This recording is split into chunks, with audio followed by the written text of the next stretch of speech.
All right, welcome back.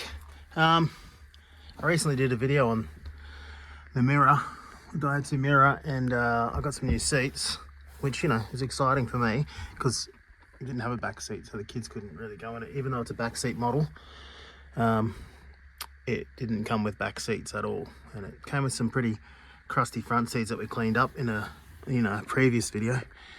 We got the mirror seats cleaned up when we did the interior and got rid of all the dead mice, but this video is not about that. I'm going to show you guys, or just point out maybe the obvious, that when you are restoring a car or replacing stuff, when it comes to the interior, a little trick I've used over the years with used cars and buying and selling cars and also fixing cars up is that the seats, sometimes you can need to change them. So if they don't have the little controls down here that go through the material or the padding, which is, it's pretty common for it to not be on the padding, you can actually swap most of these bases.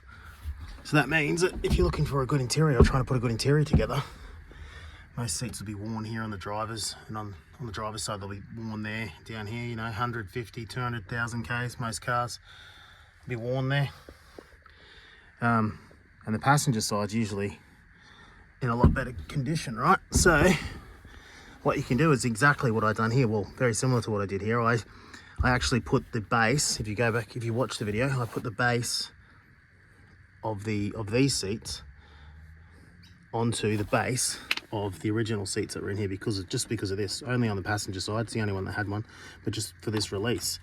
And I was able to do that because those two seats were actually exactly the same. So this has the base of the original seats that were in the mirror, but that's a seat from a sedan.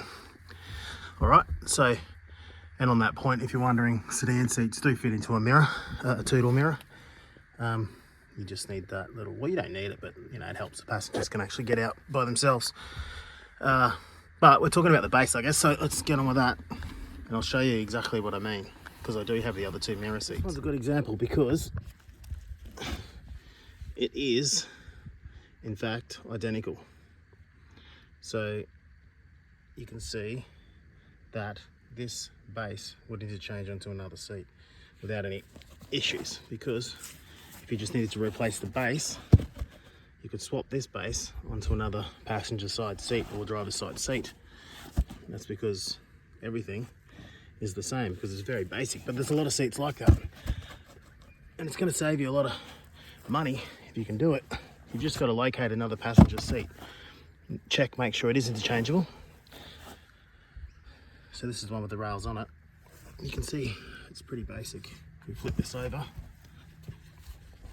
it's not staggered or anything, but it has, you could make that, even if you wanted to put a passenger side onto a driver side, you could also swap the skin, right? So if you had, all I'm trying to say is don't write off seats, because upholstery is expensive. Don't write off the fact that you could get your skin or your seat base from another vehicle. You see those little ringlets, those rusty ass ringlets things there? You can just take those off, and then you can swap that skin onto your seat if you wanted to. So that could become, if the base didn't work, that skin there would go onto a driver's side, right? And then you'd have a good driver's seat. It's especially handy for leather, because leather gets worn out very easily. Anyway, that's kind of I guess you call it a tip. I mean, some people are going to know about it, some people aren't. So it's food for thought anyway, if you're going to restore or rebuild a car. And I've used it a lot to make a near perfect interior from one that's damaged or ruined, reskin, or just swap bases. The tops are pretty much the same, as long as they don't have any controls or bolsters on the side, any of the bolster control or whatever you want to call it, the back support. Otherwise it'll be in the wrong spot. But anyway, that's sort of something I might share with you guys, help you out a little bit. There's a mirror anyway, you should go in and check it out. Love these little cars. Do a few more videos on this soon, get around to getting it ready for roadworthy, ready to go on the road, tow behind the bus. Hey, don't forget, dreaming ain't just for dreamers. See you in the next one.